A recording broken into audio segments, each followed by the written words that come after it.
Hey guys! Today my video is going to be a stamping basics video. If you're just starting to stamp and you don't really know where to start or what you need, keep watching.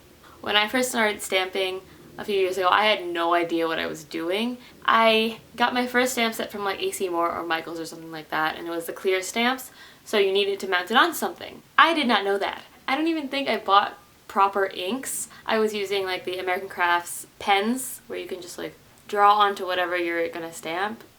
I think that's what they were for. See, I don't even know. But anyway, so I took the stamp and I literally just put it into the palm of my hand, drew on the ink, and then just slapped it down onto my paper. And it didn't work. So hopefully if you're starting stamping, this can help you out a little bit and you can learn from my mistakes. So the first thing we're going to talk about are the types of stamps. There are clear stamps, wood-mounted stamps, and then roller stamps. Clear stamps are exactly what they sound like. They're clear. I think these are the kind you find most often now. You do need a stamp block to mount it on. The thing I do like about clear stamps is that you can see right through them, so you know exactly where you're stamping. This works especially well if you are using alphabet stamps, so you know where you're stamping your letters and you're not overlapping or anything like that. However, clear stamps can be a bit tedious just because you're peeling and placing and peeling them back off and putting them away, and it's just back and forth, but small sacrifice. The next type of stamp I'm going to talk about are wood-mounted stamps. These are rubber stamps that are already on a wood block, so you don't have to worry about having a stamp block. The one thing I don't like about wood-mounted stamps is you can't see through to your paper, as your vision is obscured by a block of wood. So this can be kind of difficult if you're trying to stamp alphabets or things like that, since you don't really know precisely where your stamp is going to fall. And the third kind of stamp that I'm going to talk about are roller stamps. I think these are totally a necessity, especially if you're going to be doing Project Life, because it has the date stamps. You can get roller stamps that just have a date on it, which is really helpful. They also usually have a set of tiny sentiments, and if you like tiny stamps like I do, they're super helpful and super nice to just add onto your page, and yeah, I love them. Sometimes your alignment might not be perfect, so that's definitely something you should double check before you start stamping if that would bother you. Now let's talk about inks. When I first started stamping, I had no idea that there were differences between inks. So I'm going to talk about 3 different kinds of inks as well. There are dye inks, which I think are the most common, or that's what I have for the most part. They're good for all kinds of paper.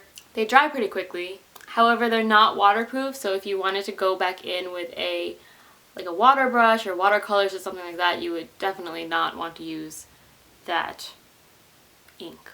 Find a different ink.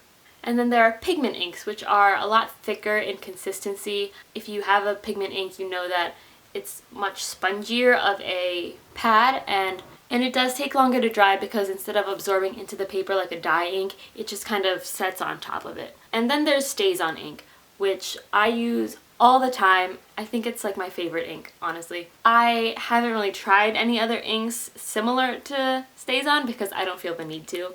So for reviewing purposes, it's slightly biased. I use Stazon ink on literally everything: paper, vellum, photos.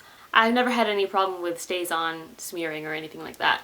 So I 100% recommend it. Make sure you do cover it up because it does dry quickly, and make sure you purchase a re-inker so that you can just keep replenishing your ink pad once it starts drying out.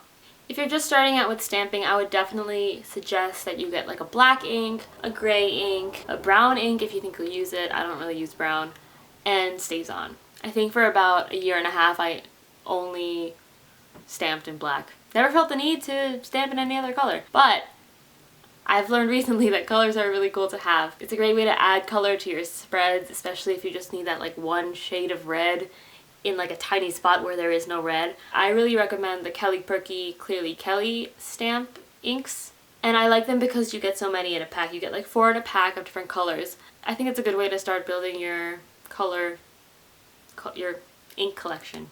I can't speak English today.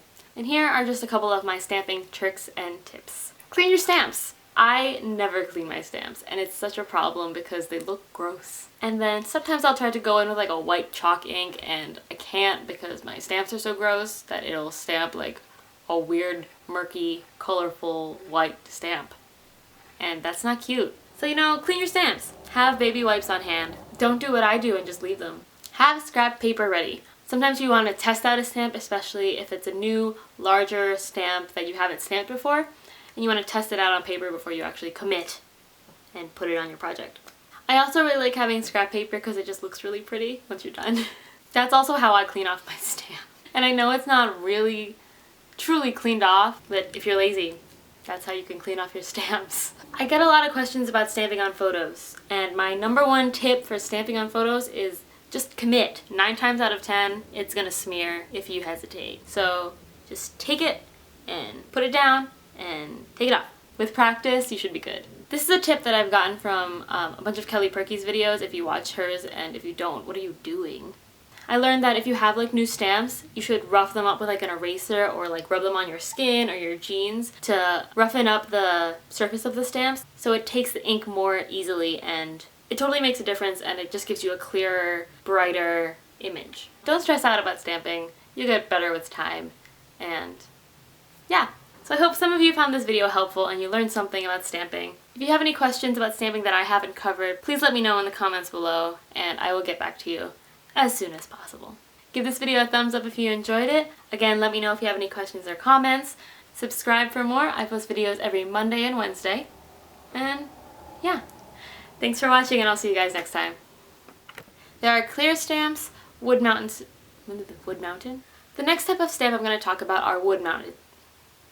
I can't say it.